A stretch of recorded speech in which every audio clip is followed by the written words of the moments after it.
Hello, welcome back to Not the Power Rangers, the only show on the internet where the dub always wins. My name's Alsace, and today we're talking about the 4Kids dub of Ultraman Tiga. Thanks again to Jamie Martinez for recommending this one. If you have a show or an episode that you want to see covered on Not the Power Rangers, always feel free to comment it down below. I always read them and I always try to respond and stuff. And also feel free to check the playlist. It should be in this corner, and if it's not there, it's in this corner. A lot of people sometimes recommend shows that we've already done. So if you feel like recommending a show, feel free to check back through the other ones that we've done, because maybe it could be there. Who knows? Anyways, like I said, we're watching Ultraman. And Ultraman is one of those yearly series like Sentai and Power Rangers and Kamen Rider, where they rotate the cast out at the beginning of every single year. That's typically like the standard format for the really popular tokusatsu. You replace the cast, generate hype for a new show, and most importantly, you have new toys to have on the shelves before the holiday season. What's great about this format is that if you don't like the show that's airing that year, you only have to deal with it for that year. You can jump in at the beginning of any new series and be able to fully understand everything that's happening. That's the beauty of tokusatsu. It's the ability to jump around without getting lost. If you hate this year's Kamen Rider, you can always go back and watch the other 20 or 30 other series that you haven't seen yet. Hell, after Tokyuger, I ended up skipping Sentai for like 2 to 3 years because I didn't really care for Ninja or Zyuohger. But then after that, Q-Ranger ended up being one of my favorite Sentai series of all time. Ultraman is a little more interesting though, in that it's incredibly evident that all of the shows exist in the same universe. And they like to play with that idea a lot more than the other more popular shows, which makes it, for me, a little more difficult to get into it. I've like seen bits and pieces of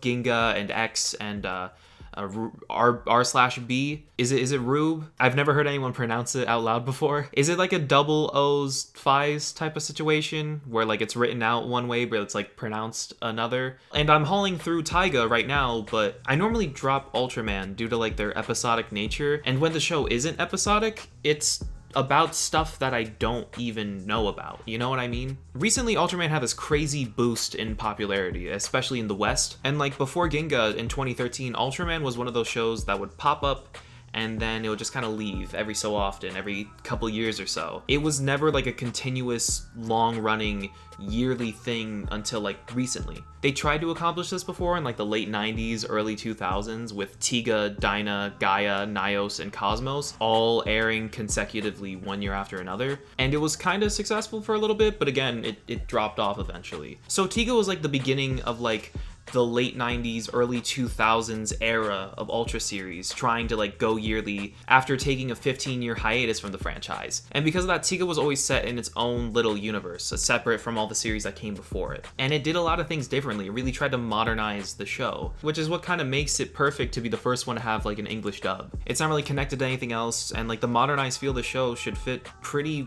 well with like American audiences. The show aired in Japan from September 7th, 1996 to August 30th, 1997, with a total of 52 episodes, 3 crossover movies, 2 direct-to-film sequels, and a comic book series.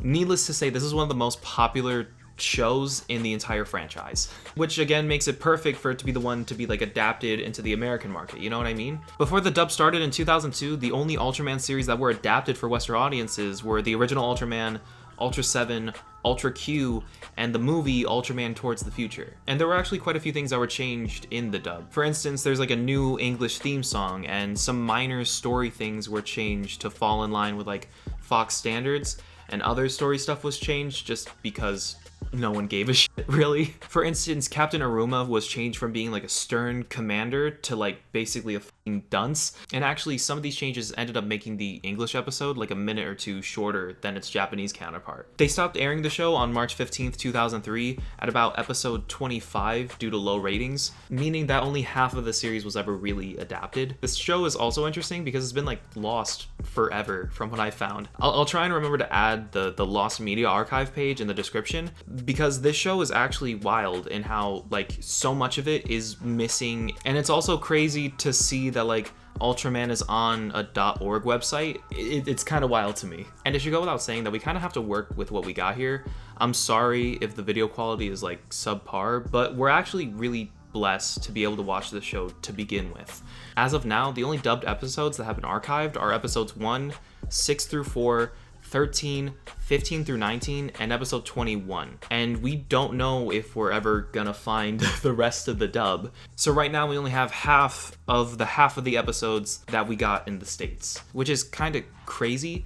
So I'm actually really excited to watch this one to see if the show is worth saving, or if we're better off just watching it with Japanese subtitles, you know? Off rip, the intro fucking slaps.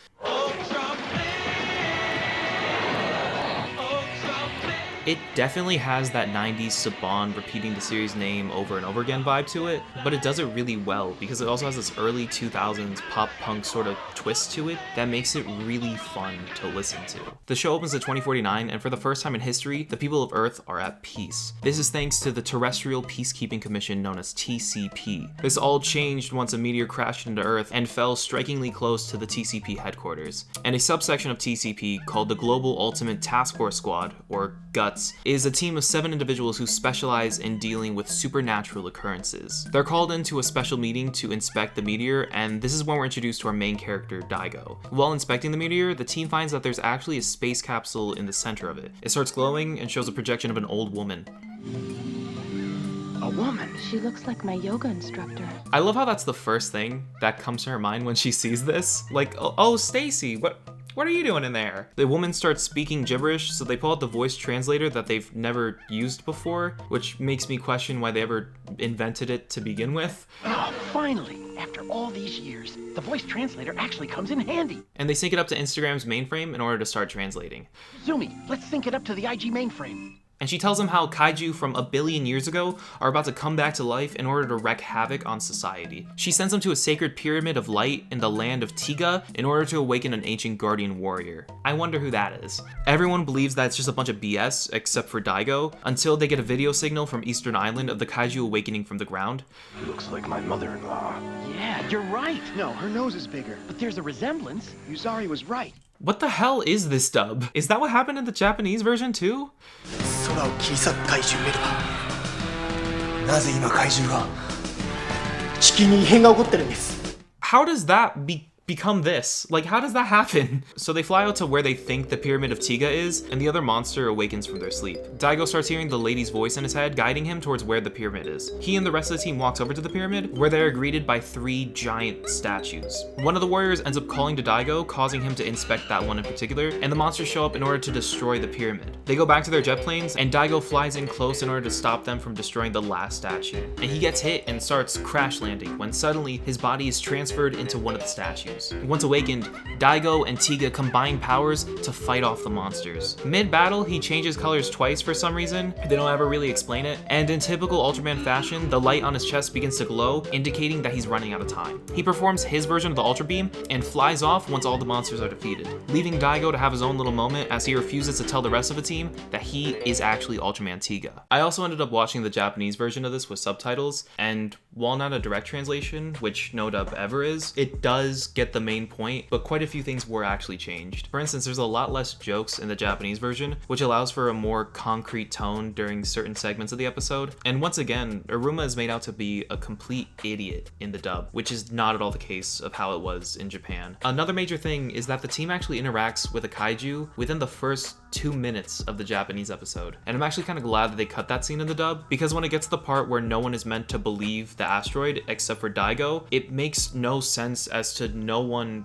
would believe it when they literally just got done fighting Golza like a few moments ago. Besides those few changes, it's pretty much the same thing. It's definitely not as good as the subtitled version, considering how it makes one of the few major strong females in the show out to be one of the most dumbest comedic relief characters I've ever seen. I also really don't like how the dub has this need to never let the characters stop talking, which is what causes there to be so many jokes, which just makes certain scenes feel awkward tonally. Some changes, as I said earlier, are actually better though, as they make more sense in terms of the narrative. But past that, it's not the greatest thing to ever exist. With that being said, I still hope that we can recover the rest of the episodes that are missing, as I would hate to see this get lost to time. I think it's really neat and interesting. But if you really want to watch this show, just watch it with subtitles.